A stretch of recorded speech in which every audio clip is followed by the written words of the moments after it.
अस्सलाम वालेकुम वरहमतुल्लाहि वबरकातुह। दोस्तों, मैं Maulana Mansoor Jamkhed Riyansh multi trade private limited में अल्हम्दुलिल्लाह 2 साल से काम कर रहा हूँ।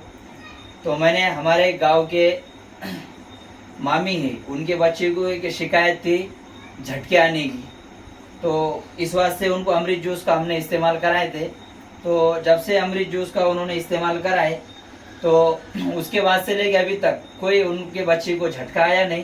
अब हम पेशेंट के ज़बानी सुनते हैं, बच्चे की माँ से सुनते हैं कि दवा चालू कराने से पहले, अमृत जूस चालू कराने से पहले इनको क्या बीमारी थी और अमृत जूस चालू कराने के बाद इनको क्या फ़र्क हुआ, और उससे पहले इन लोगों ने कितने लाख रुपए दवा खाने में डाले, हम उनके ज़बानी सुनते हैं। तो मामी, आप बताएंगे कि आपके बच्चे को क्या तकलीफ थी?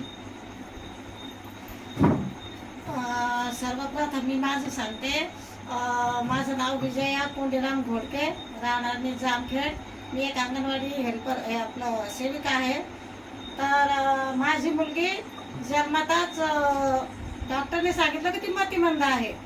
तर तिला जन्मल्याच्या नंतर 1 वर्ष झटके आले आणि नंतर तिला एवढे झटके आले 7 महिन्याला, 8 महिन्याला, कधी 1 वर्षाला, कधी 2 वर्षाला.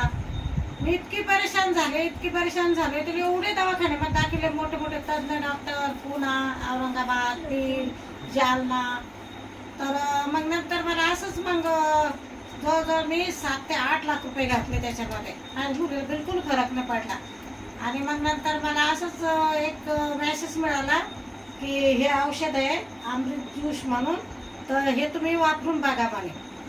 तर मग मी पहिल्यांदा एक बाटली आणली आणि तिला त्याने मला सांगितलं होतं 7 ml द्यायला, पण मी थोडं कमी दिलं म्हणजे माझी परिस्थिती तशी होती, माझ्याकडे पैसे नव्हते एवढे सारख्या बाटल्या आणायला, म्हणून मग मी थोडं कमी दिलं तिला.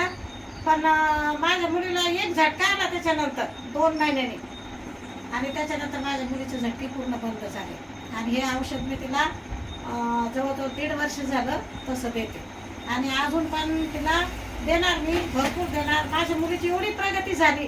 माझी मुलगी वेळेवर जेवते, आता स्वच्छ राहते, स्वतःला तिला सगळं कळतं, भाज्या कळतं, सगळं कळतं तिला. पहिलं तिला काहीच कळत नव्हतं.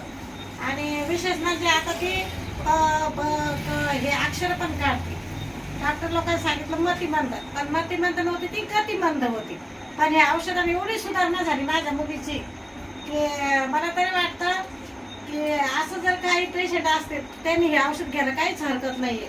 दवाखान्यामध्ये भरपूर पैसे घालतो, इथं तर एवढे पैसे घालायची वेळ पण येणार नाही. माझ्या मुलीची आता